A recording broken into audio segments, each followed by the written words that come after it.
All right, now we are learning a speech by the Lubavitcher Rebbe, which was given in 1962. 1962.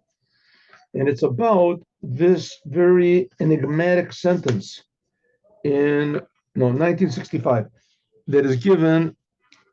No, is that right? One second. Okay, in any case, that was a very strange sentence. That's right. That says 1965. That was that it says in the Torah. What does it say in the Torah? It says like this. Vayikra Yaakov el banav. The Yaakov called his sons. Yaakov was about to die. Hey asfu, gather together. Va'agida lachem, and I will tell you et asher yikra etchem, what's going to happen ba'achri tayamim, in the end of days. What's going to happen to you in the end of days? Okay, what does it mean, the end of days? End of days means the Mashiach. Days of the Mashiach. That's always called the end of days, right? Like it says also by Bilam also. What's going to happen in the end of days means in the things that are going to happen in the times of the Mashiach. What does Rashi say? Rashi is Rabbi Shlomo Yitzchaki, right? He's the main commentator of the Torah. What does he say? Agida lachem, I will say to you, bikesh legalot, that Yaakov wanted to reveal at the Kates. Yaakov wanted to say what's going to be in the days of the Mashiach, Kates. The nistalkom imenu shechina, but the Shechina, God's presence, went away from him. It departed from him. V'itchil, and he began Omer to say dvorim acherim, to say other things. And what are the other things that he said? He blessed all the other tribes. Blessed all the. He already finished blessing Ephraim and Manasseh. That was Yosef. So he blessed them. So he blessed all the other tribes. Okay, so the Rebbe asks, and I'm going to start from a little bit later in this speech. The Rebbe asks, one second, how did Rashi get this? Where does it say that he wanted to reveal the end? What does the sentence say? The sentence says, Yaakov called to his sons and he said, gather together and I will tell you what's going to happen to you in the end of days. So he's going to say things that are going to happen. Right? What is going to happen? That all the Jewish people will sin and then they'll all come back and other things. No, it says in the Midrash that Yaakov wanted to reveal exactly the date when Mashiach was going to come. He wanted to reveal the date. Right? That's what he says. He wanted to reveal the date. Let's see. Because lagalot at the Kates. So what it means, that's what it says in the Midrash. The Kates means he wants to reveal when exactly Mashiach is going to come, but it went away from him, the Shekhinah. And he started to say other things. Okay, there's various reasons going on over here. What's going on? One second, excuse me. Why did he want to tell them what the end is, and why he couldn't tell them what the end is? One reason he wanted to tell them was to let them know that there's going to be such a thing, and that it's really going to happen, right? Not that all the troubles and all the difficulties that are going to be the Jewish people, that there's a goal. The reason not to tell them is because people might give up. So why? I have to wait 1,000 years for this thing, right? And also, if somebody doesn't understand down the line, they say, oh, the end already came and it's already passed, so we're finished, like the whole thing of Purim, right? What was Purim? That Achashverosh made a big meal because his wise men misunderstood the prophecy of Jeremiah when the exile is supposed to end. So they misunderstood. So because of that, so they said, okay, the end already came, and it's not going to be an end. Okay, that's different reasons. But the Rebbe asks a little bit of a different question here. How do you get from these words? First of all, how do you get from these words that he wanted to reveal exactly what the date is? What's the date? And how did he get? And why didn't he? And what's the purpose of it? So let's see. Let's go to this.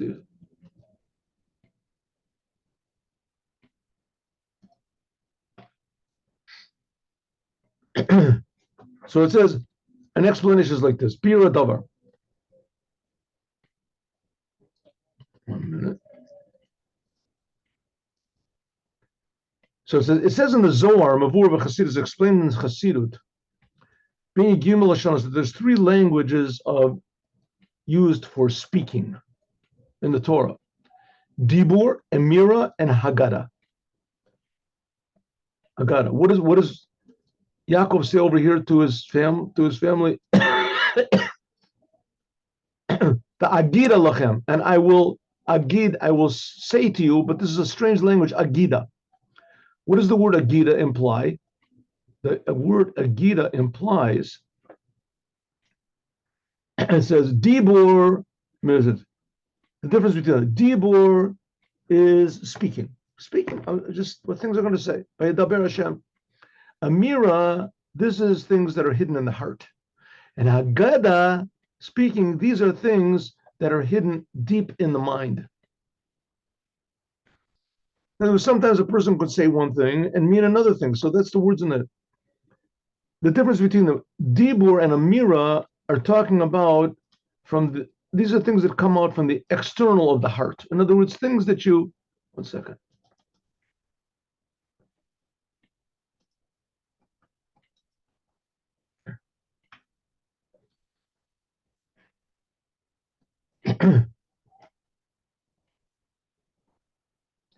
Dibur and Amira, these are things that come from the external of the heart. It could be that a person will say something, but mean something else. A person can lie. He'll say something, but in his heart is something else. And even when this person says things that are in his heart, it could be that it's the opposite of what's really his deep intention in his soul. You see that from actors, right? Actors, they can speak with they really get involved in the identify, but inside of themselves, that's not who they really are. Like the Rambam says, there's a law that you can force a person, in Judaism, you can force a person to do the commandments. And why? Because it says that somebody owes money to someone else, and the person goes to the court and says, listen, he borrowed $1,000 from me, I have witnesses and everything, and we came to the court already. The decision was he has to give me the money, and he refuses. So it's permissible to send people to threaten him and to force him to give the money. It says, how can it possibly be? To force a person, is that part of Judaism? It says there's even things where, let's say a person has to divorce his wife, or he has to bring a sacrifice to the temple, and he refuses to do it. Now, those are two things that a person has to do with his own free will. A person divorcing his wife, it has to be that he wants to do it, he does it with his free will, and also bringing the sacrifice. It can't be that you're forced to do. So it says, how can you force these things? You can force him. How can you force him? It says, because in the inside of his heart, that's what he wants to do. So what do we see? That sometimes a person will, in his heart, he'll want to do sins, but deep hidden inside of a Ratzono Amiti, but his true inner will is that not just in this person, but in every single Jew, is to do the will of God. That's what they want. That's what it means, Hagida. That's what it means. It says you can force a person to do things that must be done from his own free will. Why? Because there are certain things which the true free will of every Jew is to do. They want to do the commandments. And by means of this, you can do what he really wants to do on the inside. Like we see clearly that what it says before, that what he says before in Eini Rotza, right? You have a person that he has to bring a sacrifice to the temple. And let's say the person, he beats his wife, doesn't take care of her. So the court says, listen, you have to divorce her. He says, I'm not going to divorce her. I wanted to suffer. It says, that he didn't want to divorce his wife, or whatever, he really meant it. In believable his heart, he didn't want to do what it says in the Torah that he's supposed to do. And like it says, the eye sees and the heart desires. But this Amira, this is because the external of his heart. This is that what he says, I don't want to do what it says in the Torah. I'm not going to, that's only on the outside. But truly on the inside, he really wants to do God's will. And we see this constantly all the time. People that are addicts, right? They're addicts. And they don't want, they want to stop, but they can't stop. So what do you mean you can't stop? Just stop. He says he can't stop. But he goes and he runs and he gets the drug and everything, but he desires it, he lusts after it, right? So his heart wants to, and his body wants to, but inside of his soul he doesn't want to, but he can't do it. So what you have to, a person like that, he has to be contained or controlled, which is not the case. So that's the word dibur and the word amira. That's talking about things that come from your mouth. The person says something, and then there's what's called that's called dibur. Amira is a person says something that's from his heart, but both of them can be not genuine, which is not the case. The word haggadah, the haggadah, this comes from the inside of the heart. That's what it's in the Zohar. Shehaggadah, this means milin de chuchmata. These are words of, you want to call words of wisdom, but it means words that are concealed. It means panim is the inside of the Torah, for instance. That's the chachma, that's the source. And that's the true inside of the soul. Also here, the word Yakov, the Haggadah Shel HaKadosh Baruch Hu, also what it says Haggadah, that it means Hamshachat Penimiutam or Ein Sof Begilui. When it says that, like the rabbis say, Al Haggadah, the Haggadah of the Torah, there's a Haggadah, the secrets of the Torah that are written even in the Talmud, right? The stories which are written in the Talmud, it says that they're really containing deep secrets. Ratzoncha tazkir Misha Omar, if you want and remember who spoke and created the world, you have to learn Haggadah. There's a book called Ayin Yaakov, and Ayin Yaakov contains all the Haggadahs of the Torah, all the stories of the Torah.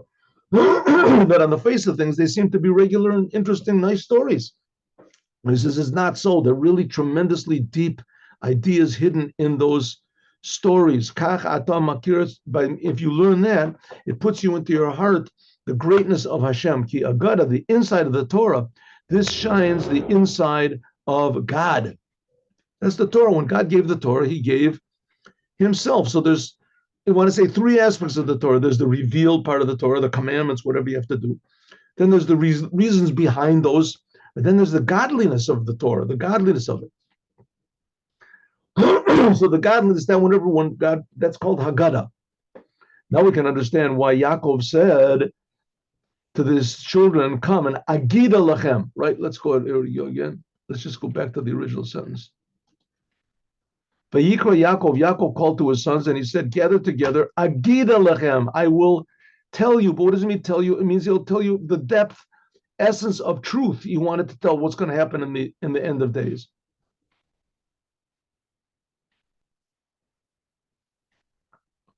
This is that Yaakov wanted to hagid. What does it mean, hagid? To reveal to his sons the deepest thing that could possibly be. When is the time that the Mashiach is supposed to come?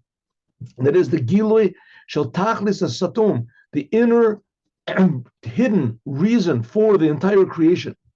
The Gilui Satim, the Neshama, that namely that he wanted to reveal not just a date, but on that date, all the implications of what that date are. To reveal the inside of the soul, the inside of godliness by means of the inside of the Torah. That's what's going to be revealed. That's what Mashiach is going to reveal. But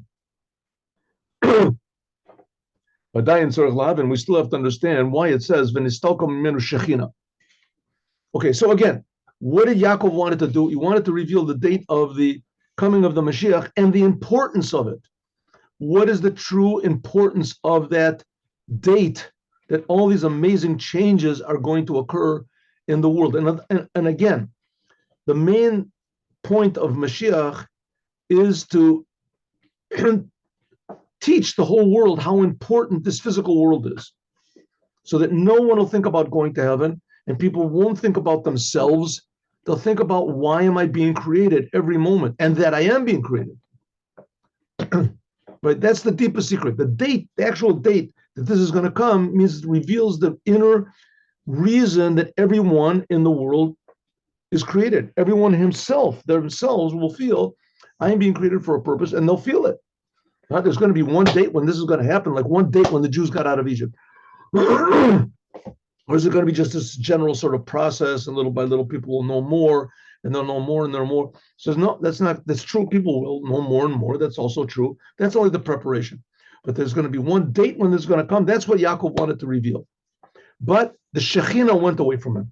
Now we have to understand, why does it say that the Shekhinah went away from him? Now the Shekhinah means God's presence. The Shekhinah. Prophets in Judaism, they would receive what they call God's presence. What does it mean, God's presence? Like we said before, People would go to the Holy Temple and they would feel that they're being created. They would feel that they're being created, but still, they'd feel themselves more than they felt God. The Shekhinah means feeling God more than you feel yourself. That's the Shekhinah. That's God's presence. And it's even deeper than that. It's even deeper because each person is created a little bit differently. So everybody has their own potential to reveal the Shekhinah a different way. In the Holy Temple, the Shekhinah was revealed in different levels. In the Holy of Holies, it was revealed more. And in the outside, where the candelabra was, it was revealed a little bit less. And the outside was revealed less.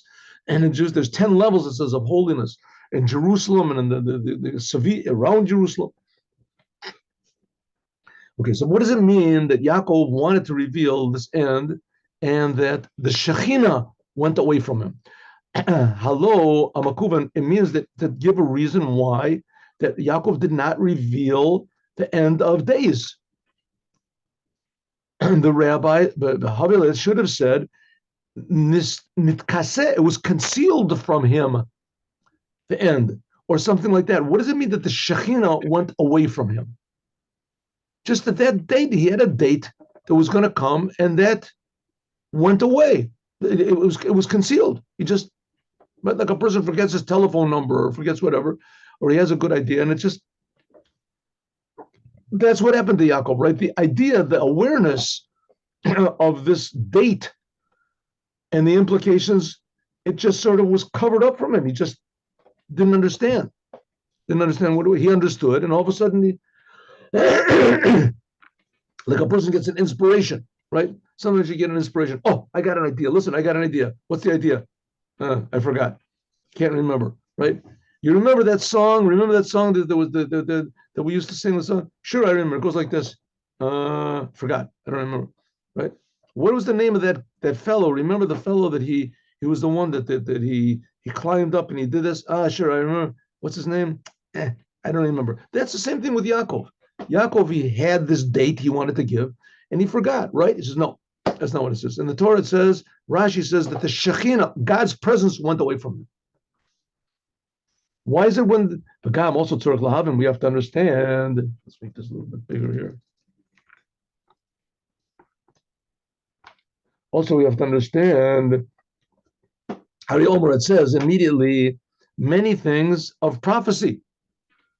What happened? Yaakov wanted to reveal the end, and it says the Shekhinah went away from him. And then what did he do? He said, okay, now Yaakov gave blessings to all of his children, what they're going to be. He said a lot of also prophecies, what's going to be, and other things. The Mashiach is going to come, Lo Yasur Shevet Yehuda, that Yehuda is going to be the Mashiach, and all the Jewish people will gather to him. Lo Yikhat Amim, it says. So that is a prophecy. So he did have prophecy. What does it mean that the Shekhinah went away from him? It means God's presence was there. What does it mean that Shekhinah went away? It's like this. Yaakov wanted to reveal to his sons, namely, Eta Yadualo, those who are known to him, the end of what's this Ketze Yamim? By the way, it's this Ketze Yamim and Ketze Yamin. Ketze Yamim means the end of the troubles for the Jews, the end of exile. Ketze Yamin means the beginning of the redemption.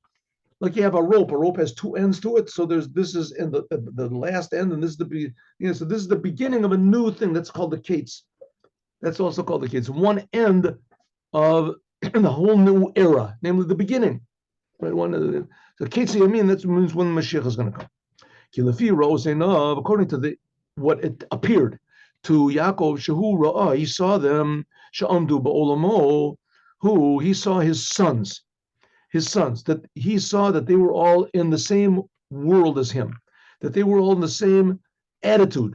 Chashav, so he thought, Shehem Ra'uim, that they are fitting, that they are ready, Acharei, Sheyiyu B'matzav Shalayasfu, because they all gathered together, Hachana, that they had a certain preparation, that he could reveal them the date when Mashiach is going to come.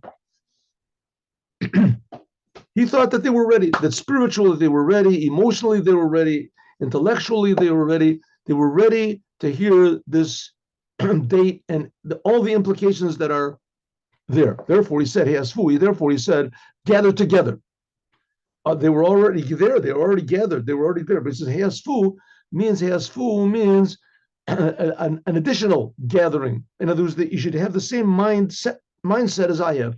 Therefore, he said, Heasfu, and I will tell you, Kasher Heasfu, when you, the sons of Yaakov, he was saying to them, they were all standing around them, when you unify yourselves, then I will, Agida, the word Agida means also like a flow, is a Nagid, means that there's a flow of water. It's called Agida. I will reveal to you. The Achris Yomim, and the end of days, the end of Yamin, when Mashiach is supposed to come. Then what happened is Istalko Mimenu, then went away from him what he had, what he wanted to give at that moment, the Shekhinah. Not that the awareness went away from him, but the ability to give this awareness to his children. Hayacholat, the ability, lahashkin, shechina means to dwell. The ability to make dwell, in other words, to reveal to his sons exactly what this is. That's what it means, shechina. Shechina means to dwell somewhere, umitlabesh, to be clothed inside. In other words, Yaakov himself, short of shechina. Yaakov did have the Shekhinah. God's presence was on Yaakov. God revealed himself to him. Therefore, he said all these other prophecies afterwards about his other sons. Even afterwards, because he said to them, Divrei Nevuah, he said all sorts of prophecies afterwards about Yehuda and the Mashiach is going to come from someone from Yehuda. And also the Kates, also this end of time, when exactly Mashiach was going to come. It was not covered from him, from Yaakov, but it says that the Shekhinah, the ability for him to give it over, that was hidden from him. That's what it means. So again, what does it mean that this date and all of the implications of what this date are, that all of a sudden there's going to be tremendous change in the world, that was hidden from him. That's what it means in the language of the Gemara. And the Shekhinah went away. It doesn't say that it was just concealed from him, this awareness of when the end is going to be. Because it was from him, it wasn't concealed. It was just concealed the ability to give this over to his children. Afal Pikein, nevertheless,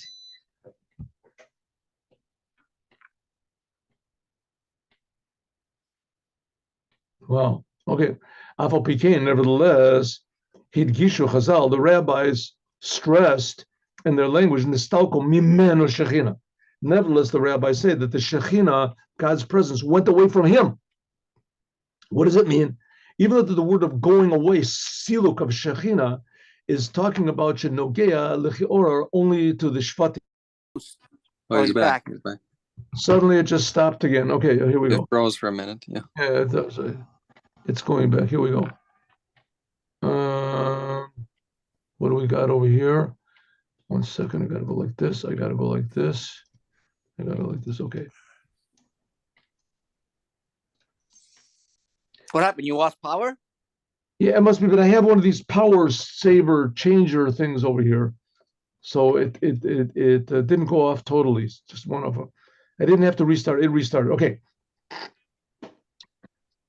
So it said that Yaakov, it said that because his sons were not, he realized that his sons were not proper vessels, that his sons were not ready to receive this information about actually when Mashiach is coming and what it means.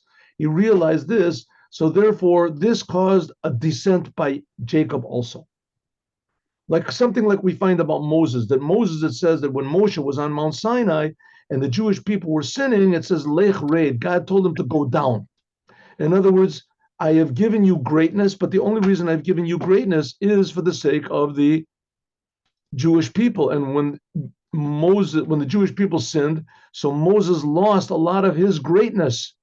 Harizet Goram, it caused that Moses went down. The same thing about Yaakov, that when Yaakov saw that his sons were not ready to get this information and the implications of this information when Mashiach was going to come, so therefore it says his ability to give it over to them was gone, and therefore it says that the Shekhinah went away from him as well. He also had a certain dissent in his awareness of what the future is going to be. But according to this, it's not understood. Since that this Yaakov, it says that it depends on what his sons. Therefore, why does it say that the Shekhinah departed from him? Why does it say it departed from him only after he wanted to reveal the end to them? Hari hayu b'matzavam zeh kodem tlachin. His sons, what did he do? He made an assessment of his sons. Were they ready to receive this information that he had? But the fact of the matter is that they weren't ready. So what difference did it make if he realized suddenly that they weren't ready to receive this information, or that he didn't realize it? The fact of the matter is that they weren't vessels to receive this. So if the whole thing depends on their ability to receive this information about Mashiach, and that depended on his level of revelation that it came to him, so he shouldn't have had this revelation in the first place. They weren't fitting to receive it. This is not the case about Moses. Moses, by Moshe, it says when Moses went up on Mount Sinai that the Jewish people were ready. But afterwards, they got tricked or whatever it was into worshiping the golden calf.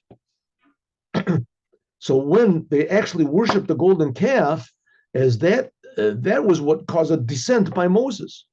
Therefore, but not by Yaakov. Yaakov, his sons weren't ready in the first place. Therefore, it shouldn't have been that the Shekhinah was on Yaakov at all, because it all depends on his sons. Also, we find, says, in fact, as we also find this by Moses. When Moses came down from Mount Sinai, he said he had the two tablets. He had the two tablets. But as soon as he came to the camp and he saw the Jewish people worshiping the golden calf, immediately it says his hands got heavy and he got angry and he threw down the tablets and he broke them. Says, 1 second, the Rebbe, 1 minute. Why did he just break the tablets then? And he got angry and etc. Why? What was novel? God already told him when he was on Mount Sinai that the Jewish people made the calf. Asiyat Egel Hoyateram. They made this calf before Moses came down. And even more, Moses knew about it. God told him, Asul Lahem Egel Masecha. It said the Jewish people, they made themselves a golden calf. So if so, the Jewish people were the same thing as Yakov, right? The Jewish people were the same thing as Yakov. What does it mean? That Yakov knew that his sons, the fact of the matter is, that his sons were not ready to receive the message that he gave him. And nevertheless, the Shekhinah only went away from him when he gathered them together and saw it. The same thing is by Moses. Moses knew the Jewish people. God told him. He knew the Jewish people made the golden calf before, and nevertheless, the Shekhinah, Moses only got mad when he actually saw it. Why? Says the explanation is like this. That whole time that Moses was in the upper worlds, all the time that Moses was in the upper worlds, in the mountain, he was not sensitive at all to what was going on in the world.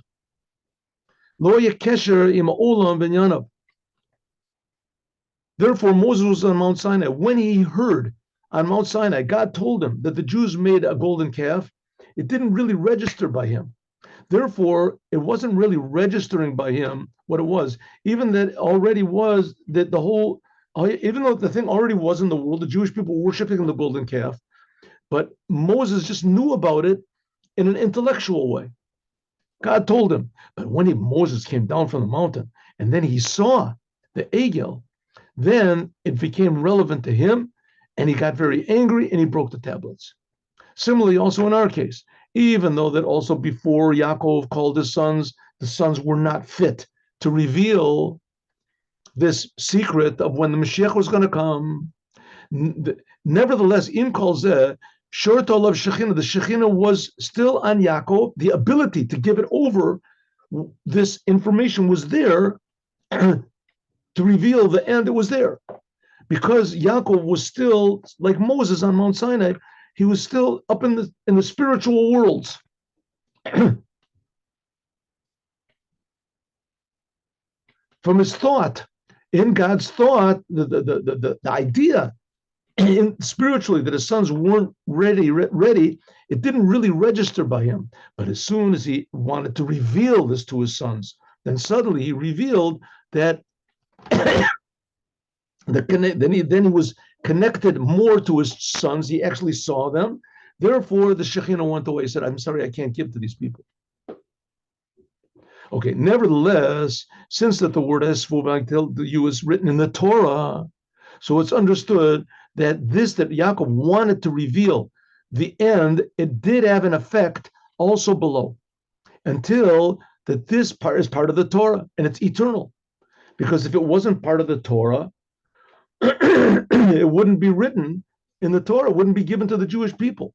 And there's why tell this terrible story that Yaakov wanted to give the secret of when Mashiach was going to come, and everything that was included in that, and also the awareness of the big, amazing changes that are going to come on this amazing date. But he couldn't, his children weren't ready, and so he couldn't give it over. Don't tell the whole story. What do you have to tell the story for? Don't tell the story. Just give them blessings, and that's all. Why tell the story that he wanted to, but he couldn't because they weren't on a proper level? So he says the Rebbe, no, the fact that Yaakov wanted to give over this secret and it shows that there must be that something was accomplished by this, because the desire of tzaddikim never comes back empty-handed. Also, the same thing with Moses. Moses in general, Moses in general, with Moshe. B'chalal in general, Moses and Yaakov are the same thing. It says in the Zohar that Yaakov was on the outside and Moses was on the inside, right? Yaakov revealed things in a general way, and Moses revealed in a more penimius, inside way. But okay, the Moshe, by Moshe, it says that by means of the Moshe of his prayers, Va'et Hanan, please, I want to go. Remember, Moses prayed 515 prayers that he should go into the land of Israel. He wanted to go into the land of Israel. God said, you're not going to go in the land of Israel because you you hit the rock. Remember, he spoke to hit the rock, not going to go. So why did he have to pray for? Why did he do it? This is in order that the prayers of Moses, and they didn't work, the prayers. God didn't give him his desire.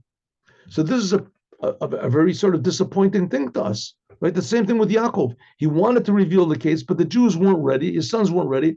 So he didn't reveal it. So what does it tell us? If Yaakov's sons weren't ready for this, for sure we're not ready. The same thing by Moses. Moses, all he wanted to do was go in the land of Israel. And he prayed 515 prayers, and God didn't answer. So if God didn't answer Moses' prayer for a simple thing like that, so what's going to be, why tell us this? It's very, very discouraging. Says the Rebbe, no. The reason that the Torah tells us this is in order to bring about in the Jewish people the idea of seeing God. Seeing. Moses wanted to go into the land of Israel in order to see godliness.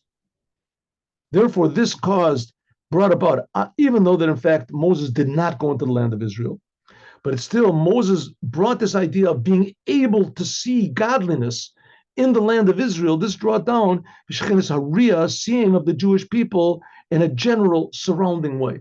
B'chenes Riyah, that it's possible. The level of Riyah, but Panemius, Loim Shichbam. He wasn't actually able, Moses, that the Jewish people could actually see godliness in Israel. Like, for instance, the high priest, he went into the Holy of Holies, he would see godliness. What does it mean to see? He would see that everything is created, everything is being created constantly, everything is being created constantly for a purpose. He would see, he would feel. So the Jewish people wouldn't have this feeling in an internal, personal way, but he wouldn't have it. Moses didn't succeed in drawing this into them. Like it says in the end, Va'ata Yisrael Shema, that's what Yisrael, he said, listen. He wanted them to see, but they couldn't. Listening, Shema Yisrael, he was able to draw down the Jewish people. Now we can think about God, we can meditate about God, and we can understand, we can arouse our hearts with our understanding. But this idea of seeing is only just in a far away way. The seeing means certainty. The certainty that God exists we have, but it's in a very far away sort of, how do you say, the concealed way from us. It's only revealed like they tied you up to the stake or something like that. And they say, if you don't bow down to this idol, we'll kill you. All of a sudden he sees godliness. I can't do it. Al-Derech says similarly, We can also say with Yaakov, right before he died, even though the Shekhinah went away from him, therefore it says afterwards, gather and listen, Jewish people. Hikabsu v'shem'u b'nei Yaakov. But that's the next sentence. Afal Pikein, nevertheless, in this, he said, Hey asfu va'agida, he said, gather, and he said agida. When he said agida means he wants to reveal the deep inner secrets. We said that's how we started the class. Agida means the deep inner truth. So even though he didn't reveal it, but he gave the power to all of his children afterwards, all generations, that they could reach by means of their service of God, thinking, working, trying to reveal this end in a way, a surrounding way, avodas Hashem ba'ofen shel cherus mi ha'umas ha'olam, from the Yetzer Hara, that the Jewish people would be able to reveal the end, of Mashiach. They could reveal it, and they would be certain that there was something to reveal. That's the point. The point is the Jewish people would be certain that there is something to reveal. Just like Yaakov wanted to reveal this fact of the coming of the Mashiach and what it means to them, and he wasn't able to, but the fact that he wanted to shows that he revealed the potential. So every Jew knows in potential that it is possible to understand and feel and see all of the things that Mashiach will bring. Okay, then this is going to be a different. Now, okay, the Rebbe goes into different sort of nuances about the end of the Ketzah Yamim, the Ketzah Yamin. I want to just skip over to here. Here we go. Okay, so that was the main point that we wanted to learn, that Yaakov, the fact that Yaakov wanted to reveal to his children the exact date when Mashiach was going to come, and all the implications of seeing God and feeling God, and everyone revealing their potential, and actually to feel this and to feel it really, he tried to, is that the fact that he tried to, this drew this awareness into what we call a surrounding, into a general way that everyone was sure that there is something, but everybody didn't know what it was. It's called there's other places it's called Yediyat HaMetziut and Yediyat HaMahut. Just to know that there is such a thing, but not what the thing is. Right? So all the Jews from that time on Yaakov, not only were they certain that God exists like every Jew, but they're certain that Mashiach is going to come, and certain that Mashiach is going to change the whole world, but they don't know exactly what this means. They're just certain it's going to be.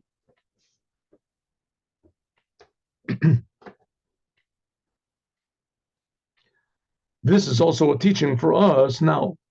There are some people that think they make all sorts of cheshbon shalom, they make all sorts of calculations, and they say, one second, Mashiach was supposed to come. Who said this idea that Mashiach was going to come?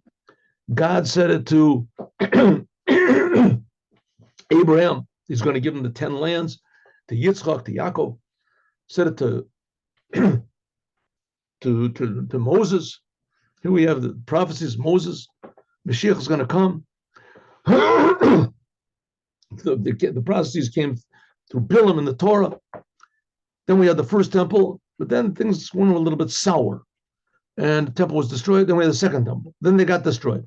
So there's some people that say, one second, if Mashiach was supposed to come, so I can understand he's going to come a long time ago, right? Because then the people were fit.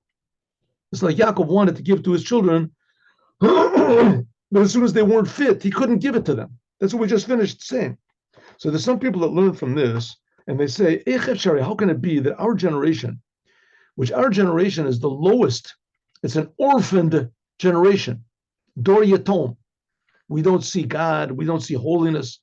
How can it be that here we're going to have the redemption, future redemption, revelations that even the highest generations, the children of Yaakov, couldn't merit? Achshir Dori Bitmia, our generation is really prepared and ready for this. If the sons of Yaakov weren't prepared with this information, for sure, and not us, this is 4,000 years later. On this comes the teaching by means of that Yaakov wanted to reveal to his sons this coming of Mashiach, as he gave the power to all the Jewish people for all the times, even for the time when Istalko Mimenu Shechina, when the Shekhinah went away from him. In other words, he was not able to reveal anything to his children because the children weren't ready. So if you want to say that, hey, we're not ready to receive Mashiach, we're not ready to even know when the time of Mashiach is going to come, right? This says, don't worry about it. Yaakov already took care of that. Yaakov prepared. He wanted to reveal the when Mashiach is going to come, even to people that aren't ready for it. Ad the siluk ve'helam ayoter, even though the Shekhinah went away in the deepest way possible in our generation, when the darkness is doubled and redoubled. Asher, even now, yeshnu hakoach, even now we have the power. We have the power constantly to bring about in one instant, in one moment, that it can be revealed. The reason that the Torah tells us that Yaakov wanted to reveal the end is not to discourage us and tell us that the Shekhinah went away. That's it. It's not going to come. It says, no, the fact that he wanted to reveal it, that brought it into the world. We can say the same thing with the Rebbe. The Rebbe says, remember, we learned all these speeches from the Rebbe. This year is Tafshin Nun base. There'll be Niflot, Bakal, everything. But those dates went away. And we didn't see Mashiach. Came the big miracles, right? Everything got worse after that. Look at the situation we're in now, right? Terrible. So a person could say, hey, okay, the Rebbe tried, but it didn't work. It says the Rebbe, don't say so. The same thing, Yaakov tried, but it didn't work. Moses tried, but it didn't work, right? That doesn't mean that it didn't work. It didn't work back then, but it started the process. It brought it into the world a little bit closer. And that good thing stays there forever. And eventually, in fact, that's what the Rebbe says. In fact, those people that claim that our generation is not fit, this itself is a proof that now,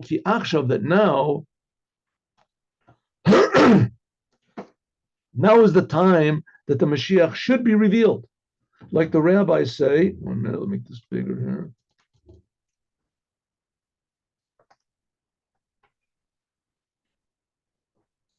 Like the rabbis say that the Mashiach will come, behesech hadat. Says that the Mashiach is going to come, what's called behesech hadat. In the Gemara in Sanhedrin it says. What does it mean, behesech hadat? A surprise. When the Jewish people are in such a situation, when our revealed mind cannot see any possibility how Mashiach is going to come, that's called hesech hadat. No one thinks it's possible. This is a sign that the Mashiach the Geula is very, very close. The intention is not, we shouldn't think or to wait, God forbid, about the revelation that it should be, that we shouldn't think about it so that it be hesech hadat. Hesech hadat means that your mind is removed. Your mind is removed. Simple meaning, hesech hadat. When is this term used, hesech hadat? When is it used? A person, let's say, gets angry. When you get very angry at someone, it says your anger you should treat as though it's someone inside of you. It's not you. That's my evil impulse, right? Ignore it. Hesech hadat. Remove your dat. Dat means to be connected. Hesech hadat means remove your mind from it. I'm really angry. Remove your mind from your anger. But the guy cut me off. He knocked into my car. He called me a bad name. Imagine that he cut somebody else off. Imagine that he called somebody else a bad name. Don't take it personally. Hesech hadat. That's what it says. So it says Mashiach is only going to come behesech hadat. So maybe it means we should remove our mind from the idea of Mashiach. It's not personal. It says the Rebbe, no. God forbid, that's not what it means. Exactly the opposite. It's a very essential foundation in the faith of the Jewish people that we must wait every moment that Mashiach should come. We should know what Mashiach is. We should know the criteria for Mashiach. Look in the Rambam. And we should wait for that person constantly to be revealed. So where's the hesech hadas? What is it that we should, when we're not thinking about what we were supposed to think all the time? What does it mean? It means the intention is notwithstanding the fact that in our logic there's no place for this. Maminim, we are believing, we believe. Maminim, anu, we believe. But tokif, that lamayla mitam v'dat, that this is going to be, the Mashiach will certainly come, but it's going to be such that we already got that gift from Yaakov. He wanted to reveal it in a revealed way, but he couldn't. He could only reveal the potential. He could only reveal that Mashiach is going to come, and it's going to be a thing which is totally beyond our understanding. The good that's going to occur, and how we're going to look at ourselves, will be so incredibly real and different from what it is now that we have no way of appreciating it now. It's like, maybe I'll give you an example. Let's take a person that he was born, God forbid, blind and deaf. Blind and deaf. Never saw anything in his life, never heard anything in his life. Never. Right? Never, not even for one moment, never heard and never saw. Right? And this person is in the world, and they teach him little by little, right, how to get along and things like that. How to get along, how to, in this little world, and how to figure things out, and they, by touch and things like this, and tell smell, who knows what, vibrations, you can feel the people are speaking. But he feels people are speaking, but he doesn't know what it means. And all of a sudden they let him, right? They let him hear and see. Hear and see. So let's say that first of all, they open up his power of hearing. He can hear. And they explain to him there's such a thing as sight. So first of all, he doesn't know what anybody's talking about because he never saw anything. They never saw anything. So they have to explain to him little by little, and so finally he understands languages. They make languages. They do this. Let's say now they start to explain. There's colors. You know what a color is? There's shapes. Oh, shape. You can feel a little bit of a shape, right? There's beauty. There's contrast. He doesn't know what you're talking about, right? Has no idea what's going on. There's no idea. Even a person that can see was deaf from birth. He has no idea what sound is. He never heard anything. You ever see there's these videos about children that they hear their mother say, hello, how are you? Oh, they start to cry. They couldn't believe that there was such a, you ever see their faces just, where is that coming from? Here the Rebbe is basically saying that we're deaf and we're blind to what God is. And not only we're deaf and we're blind, we also have no feeling. We have no sense of anything, no smell, no nothing. But somewhere down deep, we're sure that there is such a thing. Just like, let's say, this person who was born deaf and blind, etc. So it could be, he's going to think, what are these things on my side of my head? What are they doing? What are these things in the front? What does it mean? How is it, right? Why am I here? There must be some sort of a reason why I'm here. That maybe he can come to understand that I must be missing something. I'm missing something. And that's what the Rebbe is trying to tell us. We're missing something really amazing. And we can't understand what it is. That's what it means, hesach hadat. Anything that we might have thought Mashiach is, that's not it. And by means of this faith, but we have faith. By means of this, Ben David bo b'karav mamish, then Ben David will come immediately. So Yakov began this whole process of saying to the Jewish people, that was his sons, the 12 tribes of Israel, said, he tried, I would like to reveal Mashiach to you, but you're not ready. It's coming to show that even if the Jews are not ready, but God wants to reveal it to us, and it will be revealed. It's not just that he wants to, and that it's going to remain in this level of, desire, wanting to. No, the whole idea is that Mashiach will actually be revealed to all of the Jewish people, even if they are not ready. That's the point. Yaakov wanted to reveal this date and this occurrence to people that weren't ready. That occurrence of revealing to people who are not ready did not come yet. Now it is here, says the Rebbe. Now it is here. We are the generation that is ultimately, truly not ready. And this is what Yaakov was preparing for, revealing this big secret to people who are not ready. Yaakov was not able to do it, but Lubavitcher Rebbe will be able to do it. Now we'll learn the Yom Yom. I gotta go over here.